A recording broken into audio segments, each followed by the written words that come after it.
Okay, so moving on to the part 2 questions that you were supposed to try, number 25 and 26. So number 25, if you look, you have to show that this left-hand side is equivalent to this. So you know what your answer should be. And then it says justify your answer, which just means show your math. Now, if you notice, the first thing I did was I distributed the 8, which is fine. So 8 times 1/2 is 4, 8 times 2 is 16. But then I tried to do power over root over here so that everything matched. But then I ended up with fraction exponents. And then when I went to add the p's together and have a 16 plus a 5/2, you ended up with a fraction. So I think that would actually be more confusing for a second, okay? So I'm gonna get there and I'm gonna say, you know what? I don't like the way that's going. So I'm gonna go back, and I do like the P16 and the N4, okay? So I do like taking the 8 and basically doing that distribution first. So those two are fine. And now I'm gonna go back to having the square root of P5N4.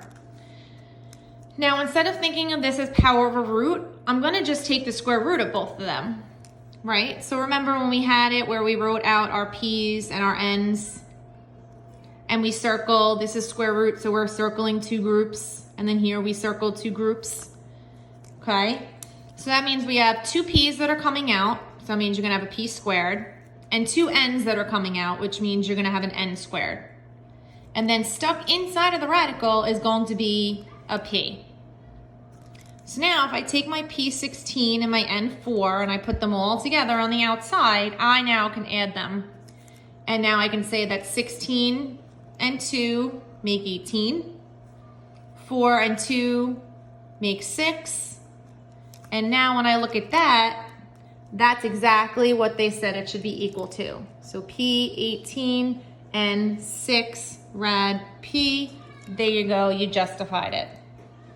So it's okay if you start to do a question and you get stuck, okay? Because originally I thought, oh, let's just get rid of the radical and change it to power over root.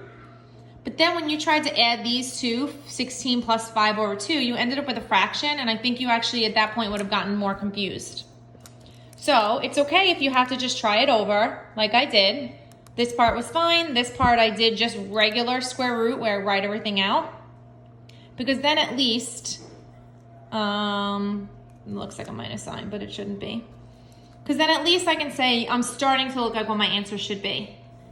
Okay, so basically it took me 2 steps to get to my final answer. Okay, and then up here, you would just cross out because that's not any of the good work. All right, and then number 16, good old show why x minus 3 is a factor and justify your answer. So we like these questions. There's 2 ways to do it. One way is to divide, so either long division or reverse tabular, and showing that you should not get a remainder. Or x minus 3 means that your root would be positive 3, and all you need to do is plug 3 in wherever you see an x. Plug that in your calculator.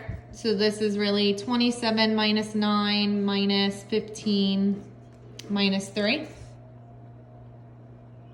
All right, so 27 minus 9 is 18, minus 15 is 3. 3 minus 3 is 0.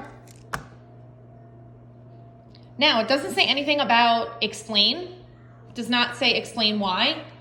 It just says justify, which here you go. But if you wanted to just add in one thing, because we got 0, that means that x minus 3 is a factor. Okay? So I hope this was helpful, and I hope you really did try it, and I hope that we did okay on these first questions, and tomorrow I will be posting the next set of questions that I want you to try, and then I will video myself doing them. Okay, have a good day. I'll see you guys tomorrow.